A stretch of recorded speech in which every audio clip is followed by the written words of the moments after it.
بسم اللہ الرحمن الرحیم۔ السلام علیکم ورحمۃ اللہ وبرکاتہ۔ الحمد للہ وکفی وسلام علی عبادہ الذین اصطفی، اما بعد۔ حاضرین و ناظرین، یہ درس قرآن نمبر 290 ہے اور آج سورہ آل عمران کی صرف ایک آیت کی تلاوت اور تشریح کی جائے گی، آیت نمبر 118۔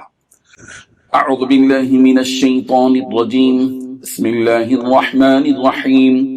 يا أيها الذين آمنوا لا تتخذوا بطانة من دونكم لا يألونكم خبالا ودوا ما عنتم قد بدت البغضاء من أفواههم وما تخفي صدورهم أكبر قد بينا لكم الآيات إن كنتم تعقلون صدق اللہ العظیم۔ لفظی ترجمہ یوں ہے، یا ایھا الذین آمنوا، اے وہ لوگو جو ایمان لائے ہو، لا تتخذوا، نہ بناؤ تم، بطانۃ، دلی دوستی، من دونکم، سوائے اپنے لوگوں کے، لا یعلونکم، وہ تمہیں کمی نہیں کرتے، خبالہ، برباد کرنے میں، ودوا، وہ چاہتے ہیں، ما عنتم، تمہارا تکلیف میں پڑھنا، قد بدت، تحقیق ظاہر ہو چکا ہے، البغضاء، بغض، من افواہہم، ان کے منہوں سے، وما تخفی، اور جو چھپاتے ہیں، صدورہم، ان کے سینے، اکبر، وہ بہت بڑا ہے، قد بینا، تحقیق ہم نے بیان کیا، لکم الآیات، تمہارے لیے نشانیاں، ان کنتم تعقلون، اگر ہو تم عقل رکھتے۔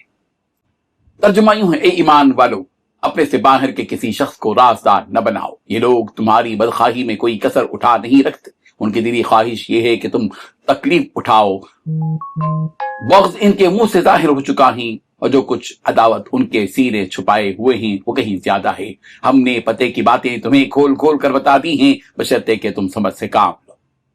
اس آیت میں اللہ تعالیٰ نے 6 باتیں بتلائی ہیں۔ پہلی بات، مسلمانوں کے سوا دوسروں کو رازدار مت بناؤ۔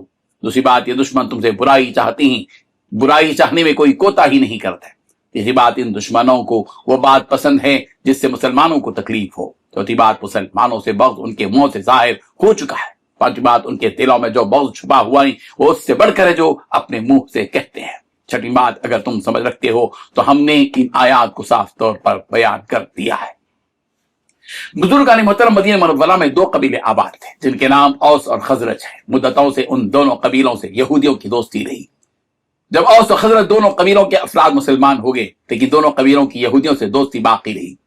یہودی جو اپنی عادت سے مجبور تھے، اس دوستی کا ناجائز فائدہ اٹھاتے تھے۔ اس طرح کے یہودی اور خضرت کے ان مسلمانوں سے بظاہر دوستانہ انداز میں ملتے تھے، لیکن ان کے دلوں میں ان کے بارے میں بغض اور دشمنی بھری ہوئی تھی۔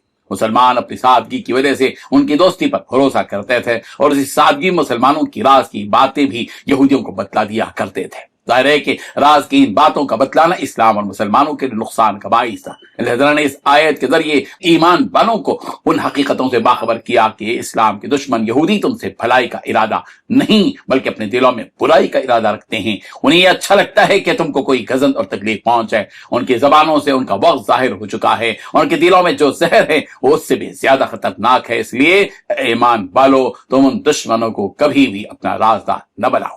بہرحال مسلمانوں کو دشمنوں کی ناپاک سازشوں سے باخبر اور چوکن نہ رہنا چاہیے۔ بعض مرتبہ ہماری نادانی اور سادہ لوحی ملت کو نقصان پہنچاتی ہے۔ پروردگار ہم سب کو ان آیات کو سمجھنے کی توفیق عطا فرمائے۔ آمین۔ وآخر دعوانا ان الحمدللہ رب العالمین۔ ڈیلی درس قرآن کو سبسکرائب کیجئے، اپنے تاثرات اور مشورے ارسال کیجئے، اور متعلقین کے گروپ بنا کر انہیں روزانہ درس قرآن بھیجیں اور اجر ثواب پائیں۔